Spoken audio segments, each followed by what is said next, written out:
Vamos a hablar de un asunto importante para nuestro archipiélago que va a contar dentro de poco con una nueva ley de igualdad social y no discriminación por razones de género.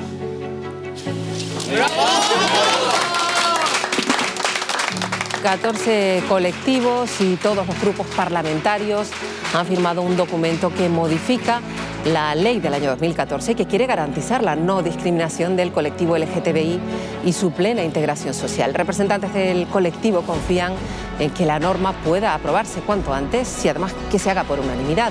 Una ley pionera en España, por cierto.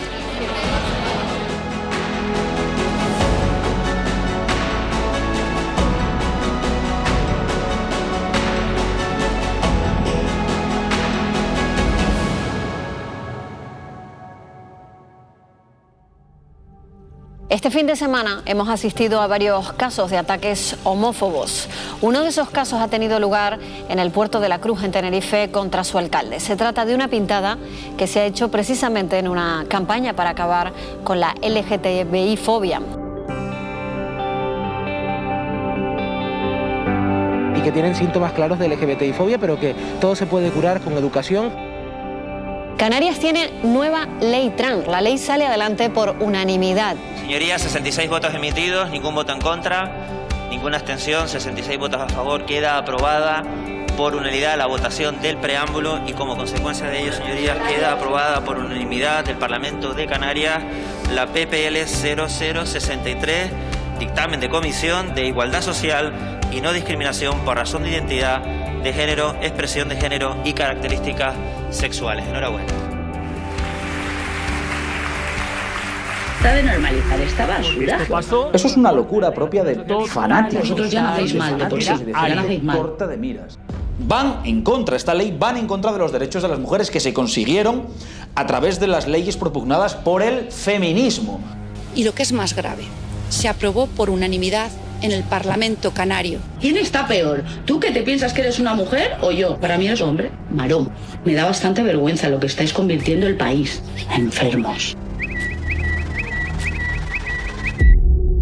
La ley trans e intersex no es una máquina expendedora de hormonas, es un recurso legal para que la sociedad se vuelva más justa. La ley no es el intento de suplantar otras identidades o romper otras identidades como la de mujer u hombre. La ley es inclusiva. No va a permitir que hombres que han maltratado a mujeres se vayan a amparar en una ley para hacer un fraude. Esta ley no es darnos un dinero por ser trans, que también se ha comentado. Las personas trans no cobramos un céntimo por ser trans. Esta ley no es llegar a la seguridad social y que podamos hacer intervenciones quirúrgicas, todas las que nos dé la gana. Eso es falso. Esta ley no da barra libre a que cualquier persona pueda estar cambiando su género de manera loca. El género es algo estable. La ley no es antifeminista, es todo lo contrario. Se lucha por los derechos de la emancipación de las personas trans y concretamente de mujeres, hombres trans y personas no binarias.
Esta ley era muy necesaria porque yo como mami de un peque trans no entendía por qué de repente uno de mis hijos, por ser feliz, se quedaba sin ninguna legislación que lo protegiese. La necesidad de esta ley era principalmente las mutilaciones genitales que se estaban haciendo en bebés intersex. Bebés que nacen con una genitalidad que piensan que no encajan dentro de los cánones establecidos como masculino-femenino. Las personas trans e intersexuales viven una situación de vulnerabilidad social inmensa, especialmente en Canarias, con datos terribles en cuanto a cuestiones relativas a la pobreza, situaciones de vulnerabilidad, de falta de acceso a recursos y derechos básicos que tienen todas las personas por regla habitual. Es una ley elaborada desde el consenso y con el conjunto de los colectivos trans y LGTBI canarios, reflejan toda la última actualidad, digamos, en lo que es en materia de derechos, convirtiendo a las Islas Canarias ya no solamente exportadora de plátanos y tomates, sino que ahora también exportamos derechos humanos y concretamente derechos humanos de las personas trans.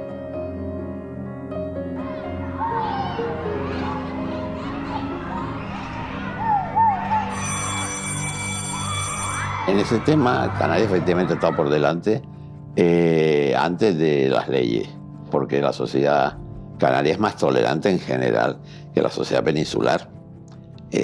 Lo cierto es que eso sí es una realidad y como tal podemos perfectamente sentirnos orgullosos de ello. Cuando se introduce el matrimonio aquí, pues hubo partidos importantes que se opusieron, incluso recurrieron al Tribunal Constitucional.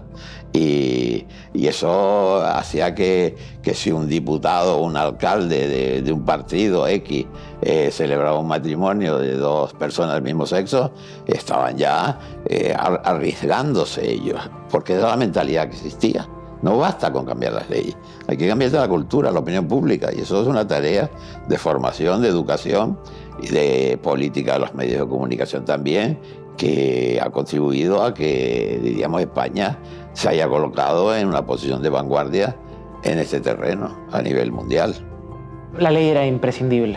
¿Sabes lo que significa que no te llamen por tu nombre cuando vas a una consulta médica y que te llamen por tu dead name, por el nombre que no es el tuyo? Que te pase esto en un centro educativo, porque ejercen contra ti transfobia, y que luego encima te acusen de esa falta, de ese abandono escolar, de ese fracaso escolar. El fracaso no es de la persona trans, es de un sistema que las expulsa, es de un sistema que no quiere contar con ellas. Para las personas trans, que en general la tasa de desempleo es de un 85%, y por eso la ley era urgente. Yo creo que si hablo de hermafroditas, hermafroditismo, todo el mundo sabe de lo que estamos hablando, en una palabra que se ha utilizado durante muchísimo tiempo. Es una palabra que no se debe utilizar porque el hermafroditismo son aquellos seres que se pueden autofecundar. Así hablamos de caracoles, peces, por lo tanto el ser humano no se puede autofecundar y entonces se pasa a utilizar a partir de 1995 la palabra intersexual. En Canarias no aparece la palabra intersexual y si hay en algún tipo de asociación es cierto que no habían políticas ni había nada que se trabajara para la intersexualidad. La nueva ley cambia de una forma súper positiva. Aquellas familias que ahora nacían bebés intersex no iban a pasar por todo lo que yo pasé. Primero, por decisiones equivocadas por parte de los médicos, negligencias médicas brutales. Segundo, van a tener la información exacta. Ya no va a haber más la palabra tu hijo va a morir porque va a tener un cáncer. Entonces, ¿tú qué prefieres? Que su cuerpo se le adapte a lo que creemos que es lo mejor, que es el género femenino, o que muera. Que cada quien vive su realidad como quiere, transita como le da la gana, en el momento que quiere, y todos los tránsitos son válidos. Con lo cual mi hijo no era menos válido por transitar con 5 que el que transitaba con 25. Mira, fundamental tener algo que incluyese a mi hijo y además no lo patologizase. Siempre siento que la batalla está ganada. No estoy pidiendo más derechos, no estoy pidiendo nada que no tengan los demás. Yo no me puedo ir de viaje a un sitio donde las familias trans seamos mal vistas o los peques trans no tengan derechos. No puedo. Con mi hija cis puedo ir, con mi hijo trans no. Yo me tengo que cuestionar dónde voy de vacaciones, todavía en el siglo que estamos. Cuestiones clásicas de la diversidad sexual, como por ejemplo ha sido el tema de prisiones, es una de esas cosas que ha entrado en las competencias de la comunidad autónoma y era una cosa que no estaba recogida en la ley del 2014. Las normas procesales hablan siempre del condenado, del acusado, del tal. O sea, como un masculino genérico que supuestamente engloba a todo el mundo, Claro, después la realidad es mucho más diversa. Y aquí hay que alabar también la postura del gobierno de Canarias. Creo que hay cosas que todavía falta por incluir en la ley, pero de la misma manera que esta ley vino a reformar casi de una forma integral las partes fundamentales de la otra ley canaria que se había presentado unos años antes, siempre el futuro da la oportunidad de reformar. Nada es inamovible ni nada es inmutable, ¿no? Nada, o sea, ni nuestra propia existencia.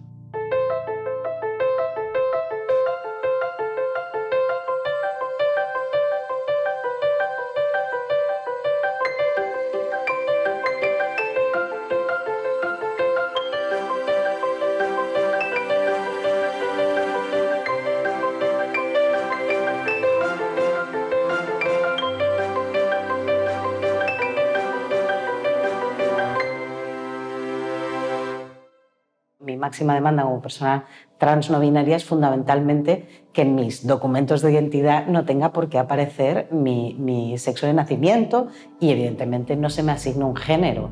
Entonces esa sería mi máxima demanda. Eso no depende de la ley autonómica, depende de la estatal. Yo no me considero una persona vulnerable, sino considero que soy una persona con muchos privilegios. Uno de ellos precisamente es pues, tener un micro, una cámara delante, poder decir las cosas. Yo soy médico, con lo cual tampoco me tengo que enfrentar al sistema sanitario. Todo ese tipo de cuestiones hacen que yo no sea una persona vulnerable. Pero donde sí ha cambiado la ley es para las personas vulnerables. Ahora tenemos que pelear porque esa ley se cumpla, pero a mí me da tranquilidad. Como madre me da tranquilidad. Con el tiempo, tanto la familia como él hemos entendido que los cuerpos son perfectos siendo diversos y que no necesitan ningún pene para ser un chico. Partiendo de esa base, él solo necesitaba vivirse, que el entorno familiar lo aceptase tal y como era y, por supuesto, el entorno educativo, social, sanitario. La ley nos viene a dar, de alguna manera, la razón de que existimos. Viene a cubrir ese hueco de que la infancia trans no estaba recogida en ninguna ley estatal. Yo busqué mucha información antes de dar el salto de entender que lo que tenía era un peque trans y que lo que no quería que pasase después de haber ido al otro lado del mundo a buscarlo es que la infancia no fuera feliz. A él casi ni es consciente, él simplemente se vive. Ahora mismo por lo menos tenemos la seguridad de que nuestra comunidad autónoma nos respeta, ¿no? En el antes no lo hablabas, te callabas, no existía. Y después de la ley yo me siento reconocida, evidentemente hay transfobia social, eso no lo podemos negar. Pero yo me siento ahora más respaldada, me siento que el gobierno de la comunidad autónoma está detrás de nosotros, que nos apoya, nos sostiene, y eso es importante, ¿no? Que desde las instituciones se nos reconozca. Pero creo que también somos una comunidad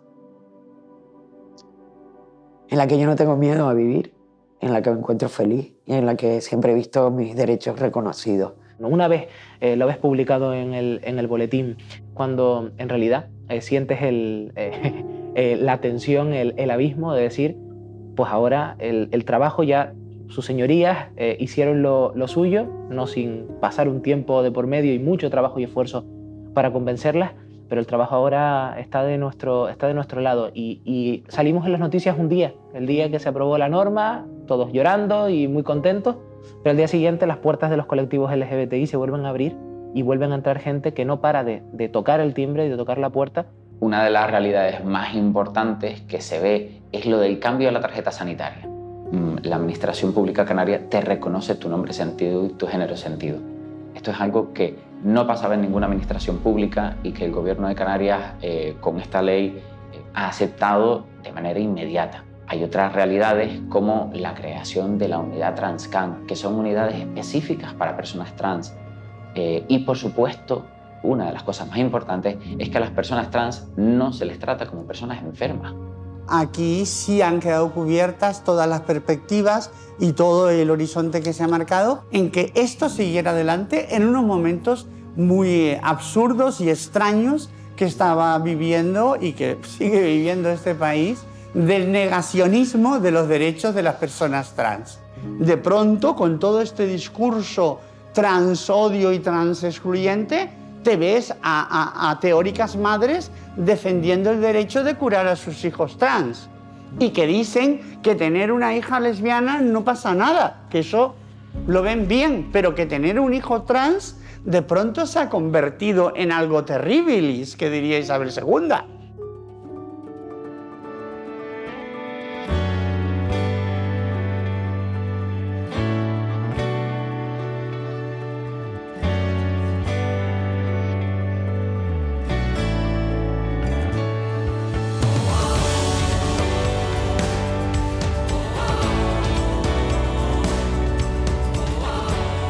Querido Hugo, espero que te guste mucho mi regalo. Deseo que seas muy feliz y cuides estas cosas como si siempre hubieran sido tuyas, porque realmente lo son.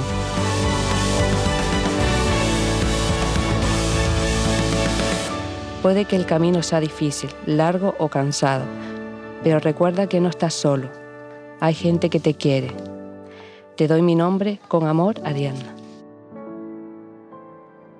Elaborar una ley siempre es un reto, a nivel jurídico, a nivel mental y a nivel político también.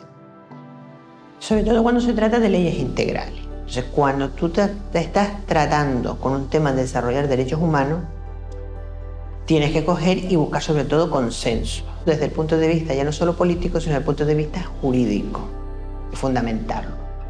Conseguir el consenso partiendo de la ley de 2014 e incorporar el resto del espectro de la diversidad sexual, sobre todo la parte de las personas intersexuales, pero luego el gran reto fue lo de superar el binarismo de género y meter todo lo que es la cuestión del transfeminismo, de todo lo que es el tema de las personas no binarias y demás.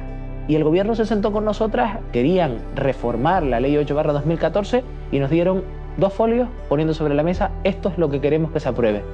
Nosotros lo cogimos, revisamos y dijimos, pues estupendo, gracias por abrirnos la puerta, esto no nos vale, desde luego que no nos vale. Ahora que nos has abierto la puerta para reformar la ley trans, vamos a empezar a plantear verdaderamente cuáles son nuestras reivindicaciones. Y yo creo que esta norma, si algo tiene de válido como proceso, es que fue una norma creada desde abajo. Que fuimos los colectivos los que redactamos letra a letra. Las luchas que teníamos, ¿no? con las personas que nos sentábamos a negociar, cuando intentábamos, por ejemplo, plasmar un protocolo sanitario libre de diagnósticos, de ninguna intervención que no fuera mi propia palabra y lo que yo siento que soy, ¿no? Y lo que yo soy. Recuerdo negociaciones realmente duras porque había reticencia a aceptar lo que los colectivos y las personas trans decíamos. Y yo, como sigo pensando que los unicornios existen, una de las premisas que intentaba convencer a los demás era decir, no podemos aceptar lo mínimo, eso es lo que llevamos haciendo durante mucho tiempo. Aquí hay que ir a los máximos, aquí hay que mirarse en otras comunidades, aquí hay que apoyarnos en el momento político progresista en el que estamos. Hubo un momento en el que los colectivos estábamos juntos y todos los colectivos y todas las personas que formamos parte del proceso de esta ley entendimos que había que ir a por el unicornio y había que convencer de que el unicornio existe y de que las personas tienen que tener los mismos derechos con independencia, evidentemente, tanto de su identidad de género como su expresión de género como sus características sexuales. Creo que lo que facilitó que pudiésemos llegar a un acuerdo es que ya no eran más políticos, eran más bien personas. Se sentaron con personas que tienen una necesidad, la pudieron ver. Y yo creo que esto es lo que ayuda, porque así avanzamos. Pues el proceso de esa ley fue largo. O sea, nos hemos pasado noche y día, hemos estado todas las asociaciones. Hay que agradecer personas de ciertos colectivos especializadas en leyes. Y eso eran 24 horas al día llamándonos WhatsApp. Mira, esta palabra no me gusta, esta frase no, por ahí no podemos ir porque nos quedamos cojos en algunos términos. Ver cada punto, cada coma, para llevarlo en el lugar adecuado. Por eso ha salido esta ley tan brillante, porque ha sido masticada hasta la última palabra. Al día que fuimos a registrarlo fue como si ya lo hubiéramos aprobado. Empezó todo el proceso interno y luego convencer. a los partidos. Había que hacer algo para plantearles que cualquier enmienda tenía que contar con nuestro visto bueno. Y nosotras internamente nos reuníamos y decíamos, aquí hay una línea roja, de aquí no vamos a pasar. Y entonces había que defender. Eso fue como muy histórico. Cumplimos dentro de las perspectivas de máximos que teníamos, yo diría que llegamos al 99%, pero lo que sí conseguimos fue algo bastante inusual, que era también integrar a las personas intersex, ¿vale? Y que esas personas intersex también estuvieran protegidas por ley. También fue una apuesta muy grande, integrar la expresión de género. Aquí lo que hicimos fue apostar porque todas nosotras éramos válidas, todas nosotras teníamos el mismo derecho y todas íbamos a remar hacia el mismo sitio. Lo que hace falta es una ley estatal, porque ahora mismo tenemos un vacío legal en muchísimas otras comunidades. Hay comunidades que tienen leyes buenas, hay otras que tienen propuestas de leyes, no hay uniformidad, por lo tanto, una persona no tiene los mismos derechos dependiendo de dónde vivas. De los procesos más complicados y que vivimos a nivel personal es que hubo que hacer un trabajo de entendimiento entre muchísimas asociaciones, pero sobre todo han intervenido cientos de personas que han aportado su granito de arena y todas han tenido diferentes puntos de vista. El resultado final ha sido un éxito total de esta ley. Por estar en una isla menor, los servicios a las personas trans e intersex no existían. Entonces, una de las líneas rojas es que existiera servicios de atención en absolutamente todas las islas. Como persona trans, que reconozcan mis derechos, solo me reafirman que es voluntad política, que es el respeto a los derechos humanos. Porque sobre todo estamos hablando del derecho humano a decir yo quién soy.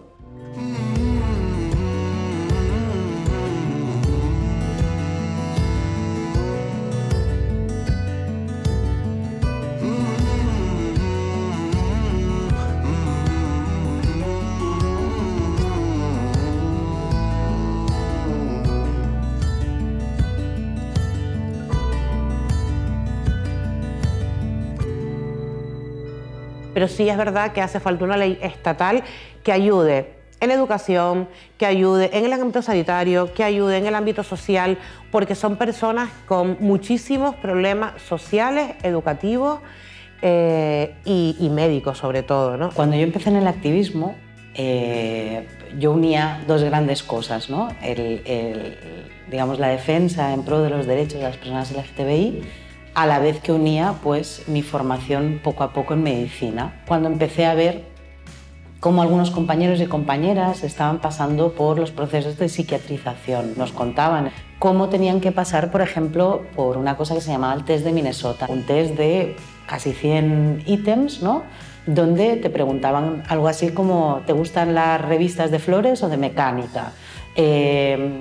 ¿Prefieres jugar con coches o con muñecas? ¿No? Algo que hoy en día cualquier feminista se tiraría las manos a la cabeza y diría, pero vamos a ver, o sea, esos son estereotipos de género puro y duro, ¿no? Y si el psiquiatra seguía viendo que tú estabas de maravilla, de hecho tenías que estar mejor. ¿Por qué? Porque tú estabas viviendo tu identidad sentida, ¿no? Entonces tenías que estar mejor. Y la violencia que evidentemente vives por notarse evidentemente que eres una persona trans, eso ya no era cosa del sistema, y la ansiedad y la depresión que tú tuvieras era porque a lo mejor no eras trans. Esa era la trampa del sistema, es pasar por entender que tú eras una persona con una enfermedad, un trastorno psiquiátrico. Antes de tener una ley trans, ya tenemos un protocolo sanitario.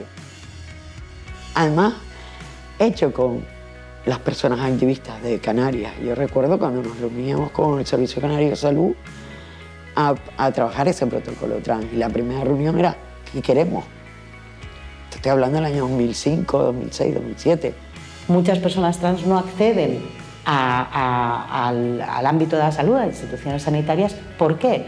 Porque saben y tienen 80% de ellas presentan ansiedad, muchas consideran que se las va a mal generizar, otras consideran que van a recibir violencia institucional por parte de los servicios públicos, y si somos un ambiente hostil, no van a venir. Con lo cual, eso lo que va a producir es que las personas trans tengan menos derechos sanitarios. En marzo del 2019 conseguimos publicar el nuevo protocolo de atención a las personas trans. Uno de los grandes cambios que generaba era que no solo se centraba en esa tríada terapéutica, ¿no? Psiquiatría, endocrinología, plástica, sino que cambiaba la forma de hacer, porque entendía que cada tránsito era un mundo, que no todas las personas necesitaban lo mismo. Cuando David tenía 5 años, tuvo que pasar por un psicólogo. Y a mí me parecía un horror. De alguna manera esa persona decidía sobre nuestra vida. Entonces, sabernos que hoy en Canarias ningún psicólogo tiene el derecho sobre ninguna persona trans, para mí es un alivio. Porque hemos conseguido que sea una ley despatologizante. Es un privilegio viajar, es un privilegio irte a otro país. Yo me tengo que pensar dónde salimos si queremos salir a un país que no sea España o una comunidad autónoma que no sea la nuestra. Si mi hijo se me pone malo y tiene que ir al médico, que mi hijo durante muchos años, cada vez que ha tenido que desnudarse, decía: mami, ¿tú se lo cuentas? Se agarraba los pantalones y decía: mami, ¿tú se lo cuentas? Y mami se lo contaba. ¿Y qué hace el Servicio Nacional de Salud? Cuando llegas y te sientas, hablas con una persona que forma parte de atención primaria, acogemos a la persona, escuchamos cuáles son sus demandas, miramos cómo está el entorno para hacer un tránsito seguro, darle un espacio de seguridad a esa persona para que pueda vivirse como necesita vivirse en ese momento. Y hacerlo acompañando a las familias y acompañando al ámbito educativo, porque si es un espacio hostil, se niegan cosas y eso no permite que una persona, independientemente si es trans o no, pueda desarrollarse con plena autoestima y plena libertad. En el ámbito sanitario y de las personas intersex, con esa prohibición de las mutilaciones genitales a bebés intersexuales, que es lamentable y vergonzoso que se siguieran produciendo en Canarias. La prohibición de las terapias de aversión en el ámbito sanitario, de conversión. En ese sentido fueron generosos también los colectivos que son específicamente trans y está prohibida las terapias de conversión por cualquier motivo, también por orientación sexual. Ok, está bien, pero que no nos olvidemos que hay otras comunidades autónomas en las que se puede salir y se pueden hacer mutilaciones genitales y volver a Canarias con esa mutilación genital hecha. Entonces, aquí sí podemos decir que no se están practicando, o sea, es algo que yo nunca digo del todo porque se nos puede siempre escapar, ¿vale? Pero no se están practicando mutilaciones genitales, en cambio, en otros sitios donde sí hay leyes intersex, sí se están practicando. Es más, desde Península nos piden a nosotros aquí a Canarias que nos digan cómo hacemos para que tengamos un circuito médico como el que tenemos, donde estén dejando a los niños ser. A veces les recetamos libros, a veces lo que hacemos es básicamente conseguir que la familia y el adolescente hablen el mismo lenguaje, ¿no? Porque de repente el adolescente decide: pues yo soy una persona no binaria, y la madre o el padre te dicen: eso no sé ni lo que significa. La adolescencia es un momento muy delicado de la vida de todas las personas. Tienes mucha vulnerabilidad personal. De hecho, es el momento máximo en la adolescencia donde hay picos de intentos de suicidio, donde hay picos de autolesividad, donde hay picos de trastornos de la conducta alimentaria, de consumo de tóxicos, y hablo de toda la adolescencia, no hablo de la adolescencia trans, ¿vale? Sino toda la adolescencia. Pero no estamos hormonando a los adolescentes como si esto fuera un esparcimiento de hormonas. Eso es mentira. Y darles más opciones, que no solo sea el tránsito hormonal. Llevamos apenas un año y poco, venimos de una pandemia, tenemos muchos déficits aún, pero también sabemos hacia dónde queremos caminar. Somos la ley más completa y creo que somos un ejemplo estatal. Canarias son muchísimos siglos por delante.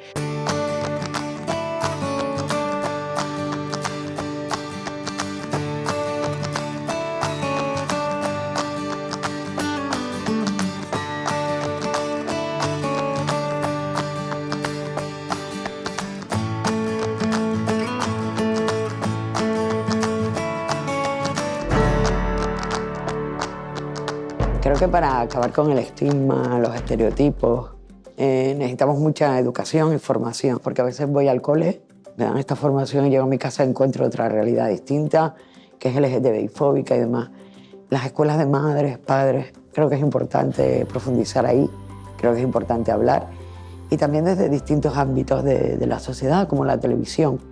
Lo que hay que seguir haciendo es seguir fomentando más en educación, cómo podemos abordar una educación afectivo-sexual desde la diversidad, ir viendo cómo los cambios se van produciendo lentamente y sobre todo crear ciudades y pueblos y barrios donde las personas LGBTI no tengamos que irnos para ser quienes somos y amar a quienes queremos en libertad. Desde la Viceconsejería de Igualdad, a nivel de escuelas infantiles, hay un programa en concreto que habla de formar al personal para que el personal, a su vez, pueda trasladar todo lo que es la asistencia de la diversidad, no solo la diversidad sexual, sino la diversidad en toda su extensión.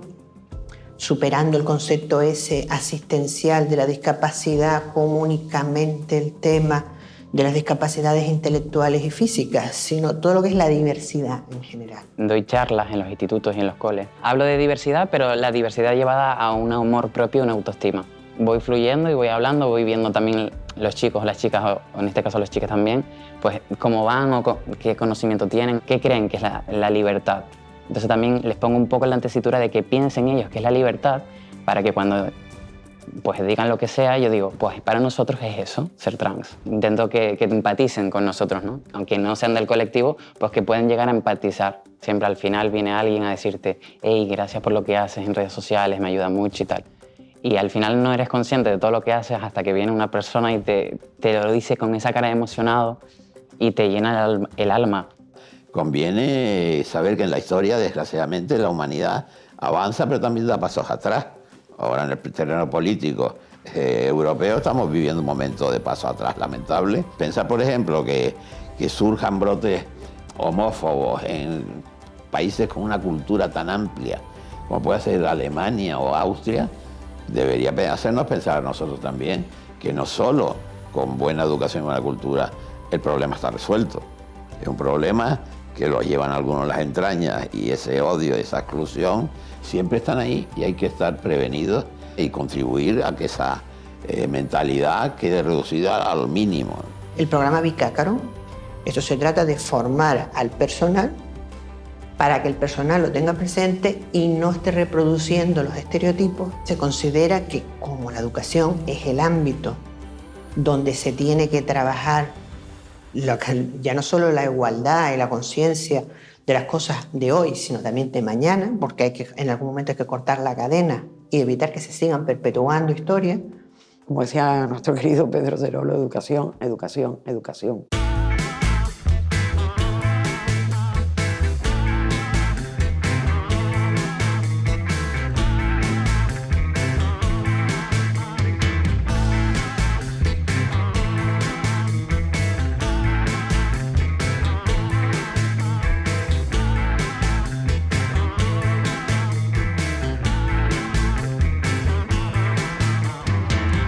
Hoy por hoy la realidad de las personas en Canarias, de la infancia trans, está mucho mejor que hace 5 o 6 años. Tenemos todo lo que necesitamos en cuanto a legislación. Es verdad que ahora hay que aplicarla. Lo más importante es que haya formación e información de todas las entidades que colaboran alrededor de esas personas, como pueden ser pues, los equipos educativos. Al final, la transfobia social es real. ¿Qué ocurre con la ley transestatal? Si yo me voy con David a Madrid, no existe. ¿Perdón? ¿No estamos en el mismo país? Hay veces que costaba mucho hacer entender que las personas trans son conscientes de su identidad de género desde muy, muy, muy chiquitas. Y claro, en ese trabajo fue preciosa la aportación de Crisalis. Pusieron sobre la mesa realidades y los partidos escucharon. Algunos partidos tenían ciertas reticencias de que las personas menores pudieran tener identidad de derechos casi en atención a su edad y a su madurez. Ese mensaje que está por ahí en ciertos sectores de un autoproclamado feminismo que no es tal, que pone sobre la mesa que luego las personas menores no tienen capacidad suficiente y que cuando vayan a ser conscientes, de repente es como que cuando pasan la barrera de los 17 a los 18 años, de repente se le activa algo que hace que sean muchísimo más maduras que eran 24 horas antes. En la medida que puedo intento ayudar y siempre intento contestar todos los mensajes, todas las dudas, cuando me escriben con miedos, inseguridades, sobre todo chicos trans o incluso mamá de la infancia trans. Intento de alguna forma pues no meter presión, sino darles tiempo, que escuchen sus tiempos, darle consejos. Fue todo un proceso. Desde la infancia recuerdo que me recordaba como un niño, yo me veía como un niño. A medida que pasé ese bullying me di cuenta de que necesitaba pues crearme una careta. Mi mejor amiga me maquillaba, me vestía como una mujer de cara a la sociedad muy femenina y de alguna forma eso me protegió de cara a la sociedad para no sentirme atacado. La infancia trans estaba invisibilizada en general, pero es que a nadie le quepa duda que venimos para quedar. ¿Por qué? Porque hay generaciones que vienen detrás, que nos siguen necesitando. Ojalá haya un momento donde no seamos necesarias. Estamos 2 familias de Crisalis en La Palma. Yo, peque trans, hija cis, y ellos al revés. Y entonces a mí se me ocurre ¿me dejas que me suba los peques al escenario? Y haces una pregunta al público. ¿Quién de estos niños es trans? De las 4 personitas que estaban, mis hijos y los otros peques, el hermano cis de la otra familia era muy tímido. Entonces estaba así como, así, ¿no? Y recuerdo que todo el mundo le señalaba a él. Él es el peque trans. No supieron reconocer a la infancia trans. ¿Por qué? Porque la infancia trans, desde el amor, pasa desapercibida. La infancia no tiene caracteres secundarios. Se transita antes de que esos caracteres salgan. En muchos casos no salen. Entonces, claro, los tránsitos son mucho más, pasan desapercibidos socialmente. Y eso es lo bueno de transitar pequeñito. Que cuando reconocemos derechos en todos los ámbitos de la administración, se les aporta bienestar. No acaba con el acoso escolar por transfobia, pero por lo menos no encuentran delante de ellas un bloqueo y un freno que les impida ser quienes son. Sentarse a hablar con una persona trans o con la familia, cambio la perspectiva de los partidos. A los señores de la extrema derecha lo que hay que decirles es que la aberración es que las personas menores trans tengan que suicidarse por no ver reconocida su identidad de género, que tengan que suicidarse por sufrir acoso escolar en los centros educativos, que tengan que seguir viviendo en los márgenes de nuestra sociedad. Eso sí que es una aberración.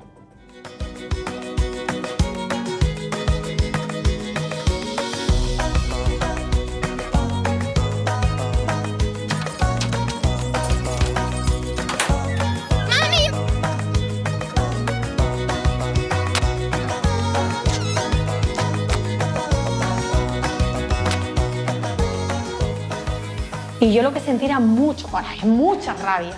Y yo creo que esa rabia fue mi gasolina. Yo creo que de las familias aportamos vivencias que antes no había, pero porque las personas trans se vivían en edades adultas. Y ahora estamos empezando a descubrir edades jóvenes, infancias, adolescencias, y eso también es algo para aprender con ellos.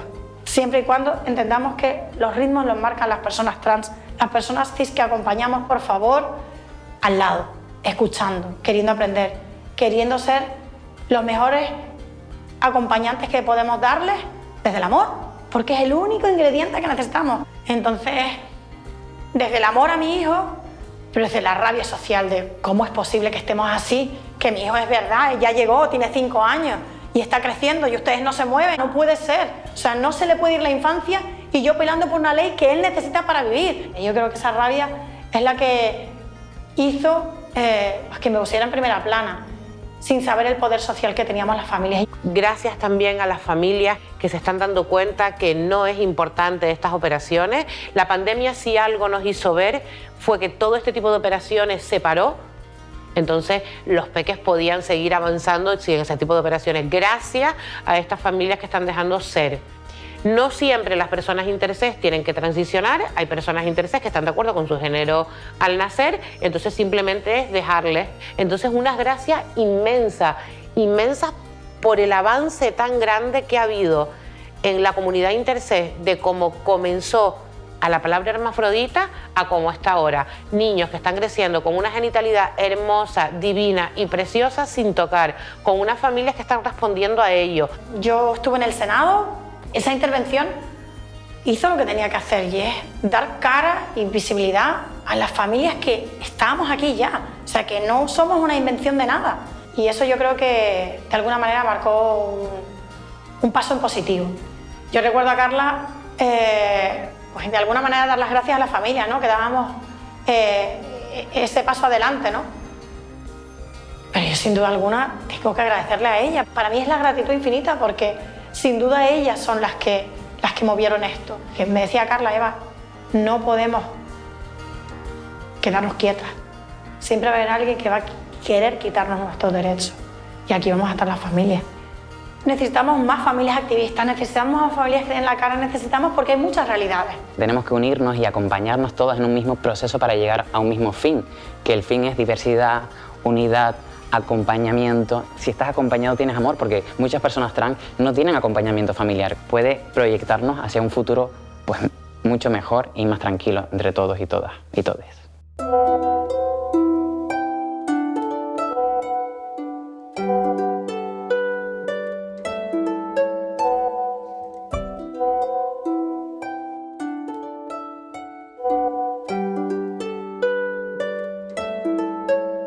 Yo hice mi tránsito hace ya 5 años. Ahora mismo hace 4 años, yo lo hice en marzo de 2018. Hace 6 años. Cuando cumplí los 3 o 4 años. Yo mi tránsito lo expresé desde que tenía 3 años. Yo desde muy pequeñita sufrí muchísimo, pero muchísimo abuso por parte de los compañeros. Me impidió pues el yo ser como yo era, ¿no?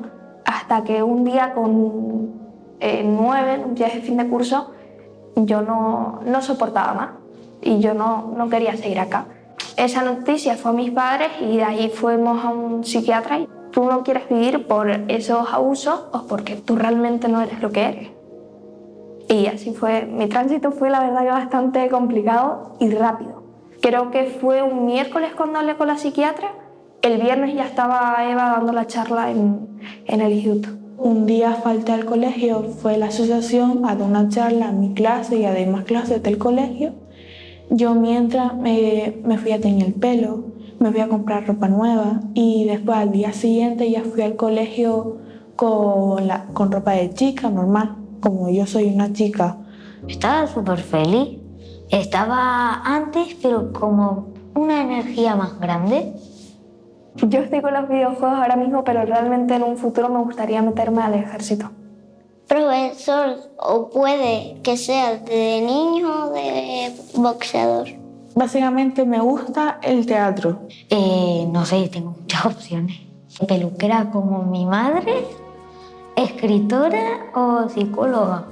Es que realmente el único mensaje que muchas personas dicen como muchas cosas muy emotivas que realmente a una persona le puede ayudar bastante, pero realmente la única solución que tú tienes para seguir adelante y para tú avanzar en tu vida es ser como tú quieras y por mucho que duren los comentarios de la gente, tú tienes que pasar.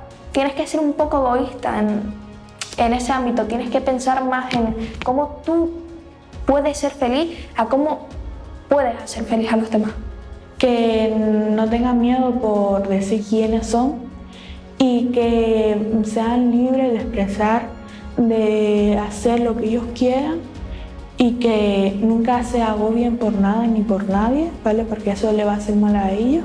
Sigan su camino y hablen con sus padres si es que todavía no se han expresado.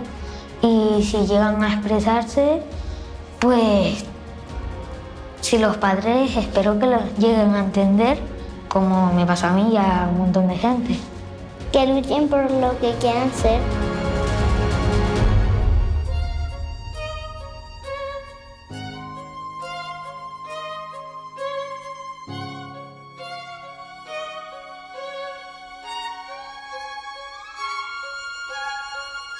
El activismo de las personas no binarias empezó hace mucho tiempo. Yo llevo, creo que llevo 15 años en esto del activismo, o un poquito más incluso, y ya desde un primer momento ya empezamos a hablar de esto. Yo lo daba por hecho y dije, bueno, pues ni mujer ni hombre, no sé dónde estoy, pero bueno, vivo con ello. Viví en Barcelona y hacía activismo en Barcelona, por ejemplo con Paul Galofre. Y recuerdo que Paul volvió ya de unas jornadas en Marsella.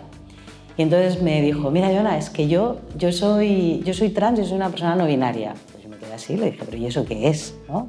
Bueno, jamás había oído hablar de eso. Y me dice, pues es que resulta que hay más personas como yo que no son ni hombres ni mujeres. Digo, pero eso tiene un nombre, eso existe, porque por fin se podía nombrar lo que yo siempre había sido, ¿no? Eso tenía un nombre. Estás ahí como en un espacio que no te sientes a gusto, que no sabes lo que te pasa. Y sabes que tiene que ver con tu identidad. El problema aquí es que nadie te habla de esto. Tampoco nos hablan de qué es ser una persona trans y de que dentro de la palabra trans hay un paraguas inmenso de identidades, ¿no? No he vivido el rechazo al cuerpo, pero sí que no encajaba en el estereotipo y en el género que me asignaron. Y poco a poco fui descubriendo que UG no es lo que dice el DNI. Cuando nos vamos a otras culturas, cuando revisamos la antropología y sobre todo la antropología feminista, ¿no?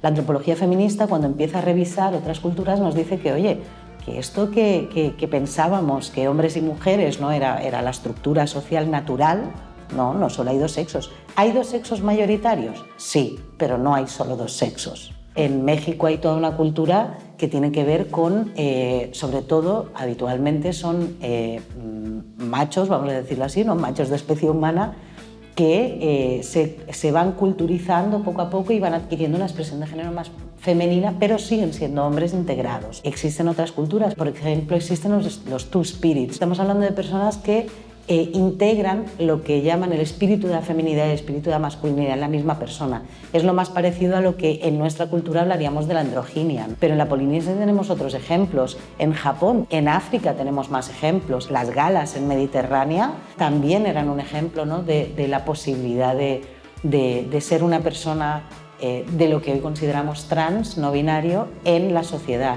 Las personas no binarias o transgénero somos rompedoras del patriarcado. Y podemos vivirlo desde lo humano, desde la carne, por decirlo de alguna manera, pero también desde lo político. Y creo que desde lo político la fuerza que tiene es impresionante, porque es una fuerza que va contra el patriarcado. Y yo pido a la ciudadanía que me pregunte, porque es así como único me podrá conocer.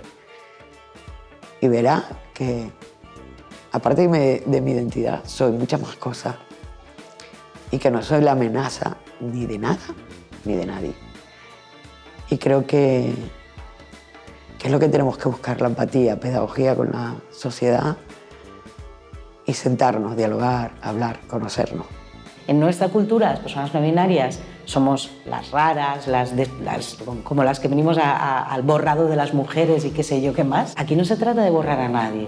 Aquí de lo que se trata es de reconocernos mutuamente. No puedes obligarme a decir que por mi genitalidad tengo sí o sí que identificarme como una mujer, porque entonces tendríamos un problema, y es que no estaríamos reconociendo las personas trans binarias en este caso, ¿no? Porque estaríamos yendo al reduccionismo puro y duro de la corporalidad, ¿no? Se trata de construir que los hombres puedan ser quienes quieran ser y las mujeres pueden ser quienes quieran ser. Pero dentro de todo esto existe otra opción, y también estamos las personas que no somos ni hombres ni mujeres y también queremos poder ser quienes somos. Hemos conseguido objetivos más allá de los que realmente pensábamos que íbamos a conseguir al final. Porque yo tengo la sensación de que dejamos una deuda pendiente con las personas no binarias. Creo que con las personas no binarias deberíamos de volver a sentarnos y leer todos los conceptos que determinan ese paraguas trans y ver dónde nos hemos quedado cojos. Cuando me bautizaron con el nombre de Margarita. Nada tiene que ver con mi nombre, mi imagen. Dejen que yo elija mi nombre. Pero yo les hago una pregunta. ¿Quién coge un DNI y lee el género? Nadie. Todo el mundo lee el nombre.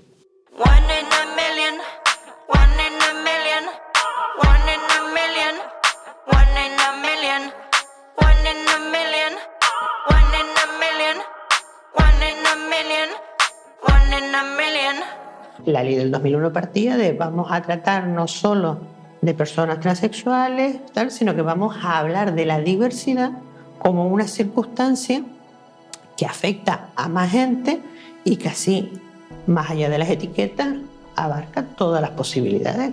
Como el tiempo va pasando, ahora hay que incluir al resto de todo el espectro trans, el famoso paraguas de la T, y hay que hablar también de las personas intersexuales. La intersexualidad, que me parece algo súper importante. O sea, ¿cuántos cuerpos no se han mutilado de aquí para atrás desde la veracidad, ¿no? de la bata médica? Estamos mutilando cuerpos que no tenían que haber sido mutilados desde bebés. Entonces, paremos eso. Saber que se le va a dar una buena información, saber que va a haber de verdad ya una diversidad corporal, que se van a existir los cuerpos intersex, saber que estos bebés van a poder autodecidir lo que quieren cuando sean grandes. Si quieren operaciones, perfecto, van a estar ahí. Pero si no, su cuerpo es hermoso tal y como es. No les hace falta, no va a pasar nada. Para mí, lo más bonito es poder sonreír junto a las familias de ahora, familias diversas que aceptan a sus hijos, hijas y hijas tal cual son y que encima se sienten orgullosos de ellas. Políticamente no se estaba entendiendo un poco qué hacíamos las personas intersex o qué hacía la comunidad intersex. Creo que la palabra mayor que hizo que nos uniéramos más fue cómplice, ¿no? hacer a los políticos cómplices de aquellas mutilaciones genitales. Lo viví ya muy emocionada cuando ya nos dimos cuenta de que sí, de que teníamos que estar en esa ley, que era un paso a conseguir una ley propia para las personas intersex, y después sí, después ya fue de una forma eufórica, brutal y magnífica. Que hay más de 35 tipos de intersexualidad reconocidas y por tanto cada caso es un caso distinto. A veces las características sexuales no siempre se corresponden a lo que entendemos desde los parámetros clínicos que deben de ser. Entonces, ese es el gran error. Esto es como si, por ejemplo, una persona que nace con 4 dedos, dijéramos, no, sí o sí tiene que tener 5 dedos y se lo implantamos. Que hasta ahora lo que se hacía con los bebés intersex era intervenirlos para que esa genitalidad se correspondiera a los parámetros de macho o de hembra de la especie. Operémoslo, claro que sí, si es necesario, intervengamos sobre el problema de enfermedad que eso puede conllevar. Pero si es por una cuestión estética, eso no tiene ningún sentido, viola los derechos humanos. Lo que hace esta ley es proteger a estos bebés. Lo que hace esta ley es decir que si no hay un problema clínico que pueda terminar en una enfermedad, hay que dejarlos. ¿Y hay que dejarlos hasta cuándo? Hasta cuando esa persona realmente sí quiere, se le intervenga. Antes, no. Primero descubrir que lo que le estaba pasando a mi hijo era eso, porque primero pensábamos que era una transición como tal, ¿no? Y después de ya descubrir que no era una transición, que no era que él fuera o se sintiera un hombre trans, es que él nació un hombre con una genitalidad no del todo general, o sea, igual a la de un hombre sí, pero sí nació con una genitalidad que sí encajaba en los cánones de hombre y le fue destrozada simplemente por el hecho que un médico lo quiso. La intersexualidad no es una patología, por supuesto, no es una identidad de género, no es una expresión, no es una aberración, porque la aberración es una palabra que se utiliza mucho para la intersexualidad. Es una diversidad humana como tal, que no se mutila ninguna persona más porque le anulas no solo su vida personal, sino también el derecho a su vida sexual. Me pusieron José Carlos y después yo con 20 años hice pum y me puse Isabel. Así que yo le di una patada al registro civil. Antes que ese momento fue el momento de operarme. Con 20 años en Londres, cuando después de 5 días estar tirada en una cama, con sueros, con todo, con constantes y todo el rollo de clínico, levantarme, quitarme ese pañal y verme totalmente desnuda, para mí fue, vamos, volver a nacer, eso, llorar de felicidad. Fue como ganarle una carrera a la vida. Y después, claro, el poder también gestionar tu documentación y que el juez Juan José Coboplana creara un precedente increíble en toda España, en Canarias preferentemente, para mí fue maravilloso. Yo creo que el rechazo de las personas es lo peor que yo llevo y lo más que me daño me hace. El que una persona te rechace sin conocerte, que solamente por tu condición, por cómo tú te quieras expresar, cómo tú te quieras manifestar. Por eso yo creo que es muy importante que cada uno reivindique lo que sienta. Entonces yo creo que eso es lo peor que me podría llevar de este mundo. Hay partidos políticos ahora que tienen esas siglas que son muy duras y que quieren que nos volvamos atrás cuando se han conseguido muchísimos avances. Pues estamos intentando que hay que visibilizar, naturalizar, sensibilizar.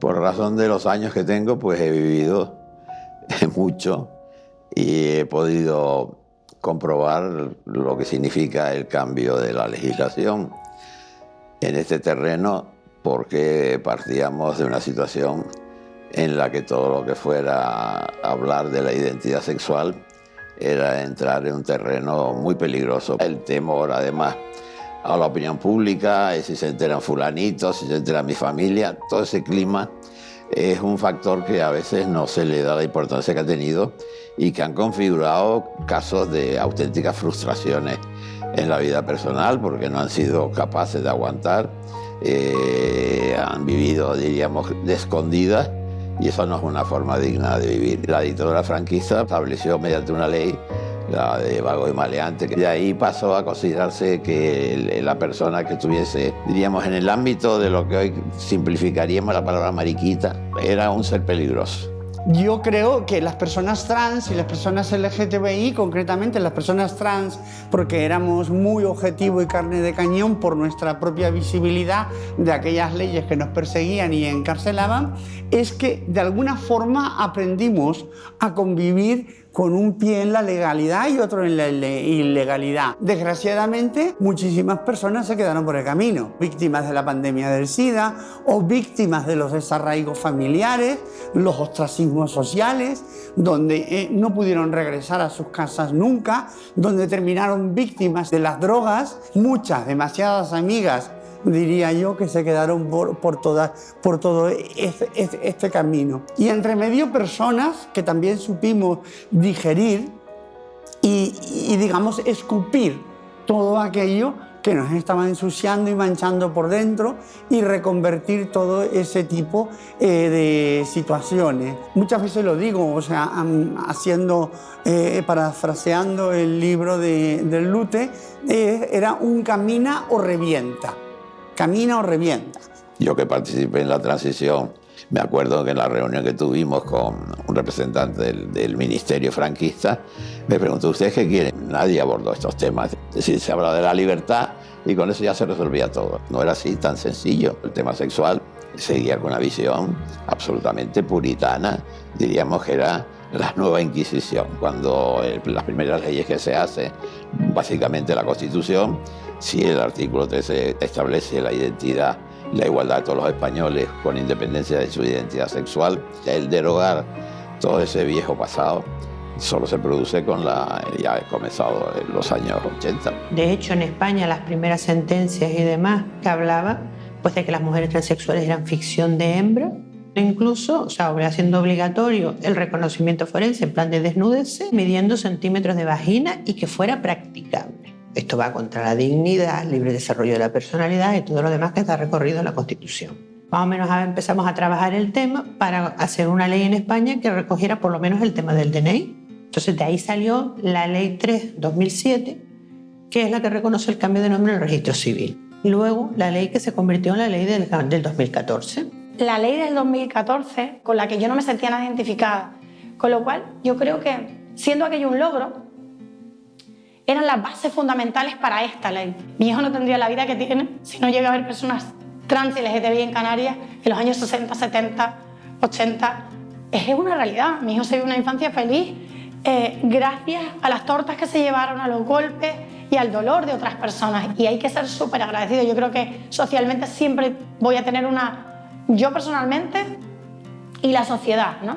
Tanto canaria como estatal, una deuda a esas personas LGTBI, especialmente a las mujeres trans. Yo creo que le tenemos una gran deuda social, porque para mí son las verdaderas protagonistas de los cambios de la historia de nuestro país.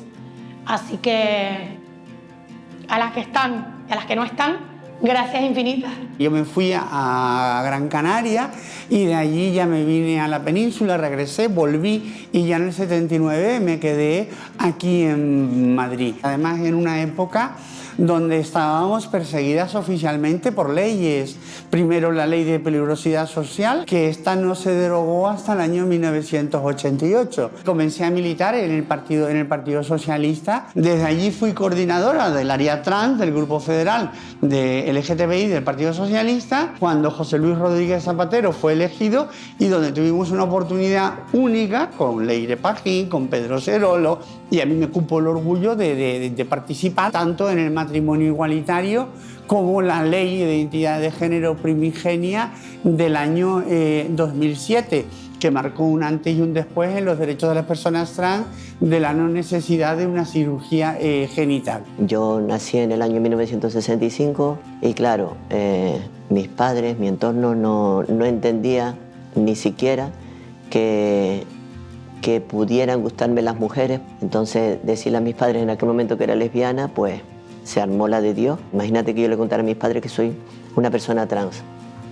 Desgraciadamente yo he tenido que esperar a que mis padres fallezcan para ser ahora la persona feliz que soy, porque cuando me miro al espejo yo me gusto y antes no me gustaba. Es una pena que yo no haya tenido una infancia, una juventud como el resto de personas. Yo no quería jugar con muñecas y se empeñaba, y cuando yo cogía el camión de mis hermanos, pues Mis padres entendían que eso me convertía en machona, que es la palabra que se decía antes, ¿no?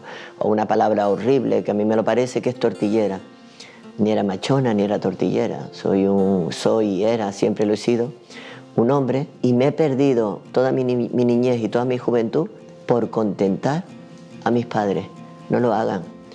No lo hagan porque no es justo. Los adultos tenemos la obligación de hacer felices a las criaturas. Y a mí ese derecho se me robó. Lo que a mí me han quitado, que no se lo quiten a otras criaturas. Al final, la mayor interesada en tu propia vida eres tú. Y entonces tienes que defender con uñas y dientes todo aquello en lo que crees, pero un buen día, sin darte cuenta, ya no estás hablando por ti. Estás hablando por un conjunto de personas. Entonces ya el compromiso adquiere unas dimensiones mayores y por lo tanto, digamos, ya actúas y te comportas de una forma distinta, sobre todo cuando tienes que llevar y hacer eco nuestros derechos, que es en un Congreso de los Diputados o en los parlamentos autonómicos. Tenemos que atrancar y que tenemos que revisar y defender todo aquello que hemos conseguido, porque han venido fuerzas políticas de una manera clara a enseñarnos los dientes babeantes de saliva, donde nos están diciendo que si pueden nos arrebatarán todo aquello que hemos conseguido. No solamente los derechos de las personas LGTBI, sino los derechos del feminismo, los derechos sociales, los derechos sanitarios, los derechos educativos. Aquí hay que diferenciar, porque no es lo mismo la generación intermedia en la que yo estoy, que nacimos en los 70, gente de los 70, 80, que las anteriores, que nacieron pues antes de la ley de peligrosidad y rehabilitación social, que unas porque se sufrieron en sus carnes la ley de vagos y maleantes del 33 al 70, y otras que, paseillo por comisaría incluida, se gozaron, entre comillas, la ley de peligrosidad hasta el 95, por edad. Son las que se llevaron los palos, pero literal. Después de todo este tiempo, miras hacia atrás, miras hacia el pasado y tienes el convencimiento de que todo ha merecido la pena, de que toda esta lucha ha tenido sentido. No podemos ni volver a bajar la cabeza ni a torcer la mirada, porque estamos aquí, hemos llegado y además no tenemos pensado irnos.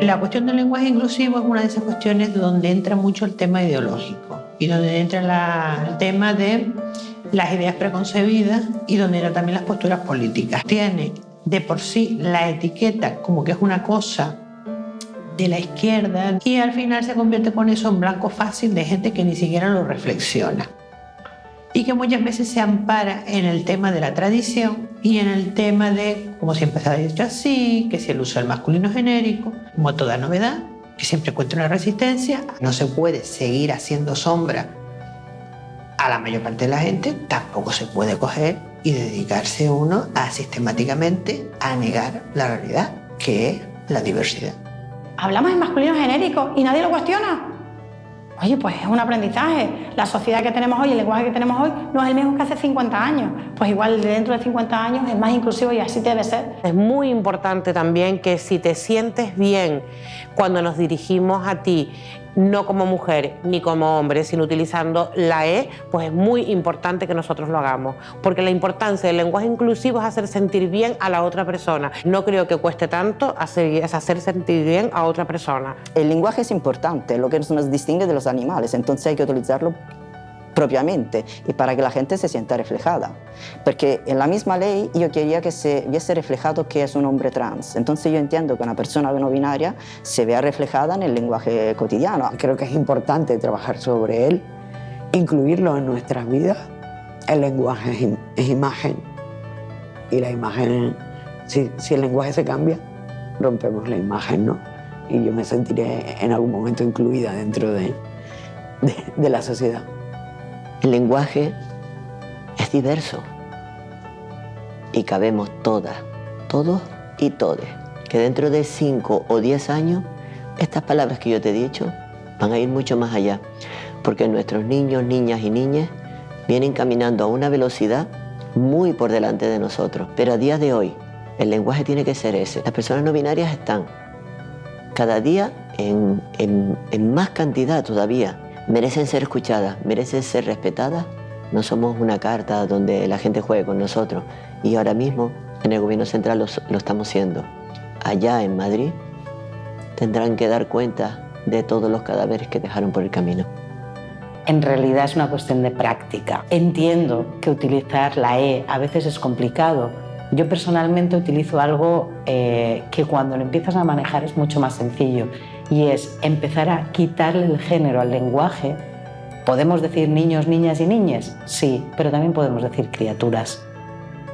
Porque el lenguaje inclusivo da cobijo. En ese cobijo pueden abrazar otras realidades distintas. No se sienten mal por ser diferentes, todo lo contrario, se sienten bien porque son diferentes y eso es lo que les hace ser ellos mismos y ellas mismas y ellos mismos. Ayer compartí el fallecimiento de Paul, que se suicidó, del chico trans. Yo no sé cuántas personas me escribieron trans o no trans, y una en un caso concreto me escribió y me dijo: oye, Ian, que por estas cosas me da miedo empezar a transicionar y me crea inseguridad. Y ahí fue cuando me di cuenta, digo, ¿qué responsabilidad tengo yo? Porque claro, en base a cómo tengo que hablar, tengo que cuidar muy bien el lenguaje, tengo que cuidar muy bien lo que tengo que decirte, porque la puedo cagar en esto y tu inseguridad se puede agrandar en base a lo que yo diga. Y esta mejor por lo menos que esta. Esa mejor. Vamos a ver. Sí. Me voy a contar aquí, vamos a verlo.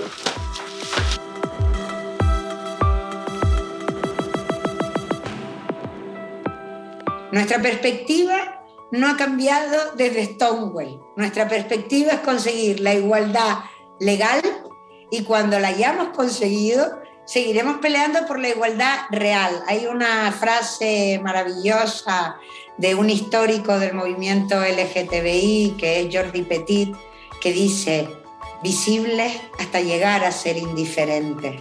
Es decir, estaremos peleando por la igualdad, peleando por el reconocimiento de nuestra dignidad, exigiendo la igualdad real utilizando nuestras leyes, hasta ser indiferentes, es decir, hasta que no exista ni un solo lugar en que se produzca una sola situación de intersexofobia o de transfobia que haya que combatir y usar una ley para ello. Mis contactos ya con el activismo ha sido, diríamos, fruto de la amistad con Pedro Cerolo. Pedro fue un factor fundamental en la toma en consideración de que no bastaba con decir que cada uno sea como sea, sino que había que resolver más problemas. Y somos muchos y muchas las activistas canarias, ¿no? Y siempre nos miran con envidia porque ¿qué pasa en Canarias? La primera vez que vi a Pedro Cerolo le conocí hablando de otras cosas. Coincidí en Madrid con él varias veces. Claro que alababa, ¿no?, ese trabajo de Pedro, que evidentemente es importantísimo. Lo que en el momento histórico en el que estuvo, y ahora sí que tenemos que señalar, y ahora también tenemos que decir: tú conmigo no vas, yo contigo no cuento, yo ahora no te voy a abrir los brazos para acogerte en mi modelo de sociedad. Cuando se permiten tener esos discursos de odio abiertamente hacia el colectivo LGTBI, tú no cabes en mi sociedad. Y yo creo que hay que reflexionar, y en ese momento chapó Pedro. De manera que andar se ha andado, y lo que hace falta, yo creo, repito, es que la mentalidad que queda, que resiste, que surgen esos delitos de odio, esos homófobos que aparecen de vez en cuando, pues que eso desaparezca totalmente, y eso es básico.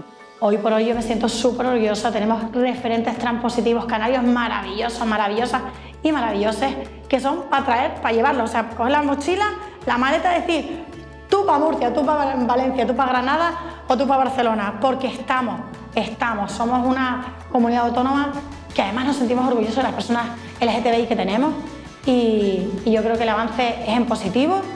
Se habla poco en el activismo de las emociones y además hablamos poco, encima los hombres, ¿no? de las emociones, de expresar, de lo que significa. Las personas activistas también somos humanas y vivimos este proceso durante 3 años y hay mucho del activismo trans que se ha quemado en los últimos años fruto de la transfobia que están recibiendo tan fuerte por parte de la extrema derecha y de sus aliadas, desde un feminismo trans excluyente que no representa a nadie. Hola Eva. Sí, estamos preparando, nos vamos esta tarde a las 6, estamos allí.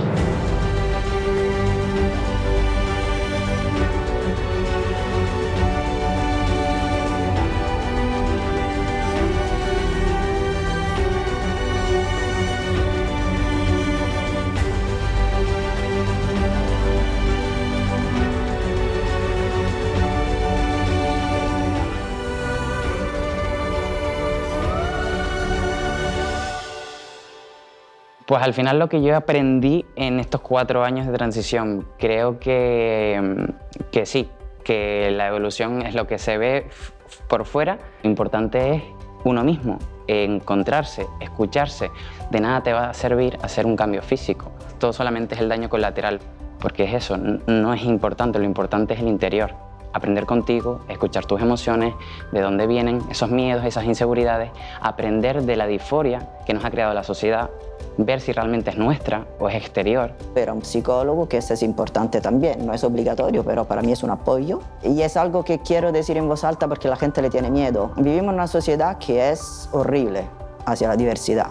Entonces se necesita apoyo. Sabes que hay algo que no encaja, pero ponerle el nombre cuesta. ¿Quién quiere ser tan diferente para ser rechazado en todos los ámbitos? Nadie. Es muy duro ser trans, pero tampoco nos convierte en mártir. Hay que ser muy valiente. Déjanos ser valientes.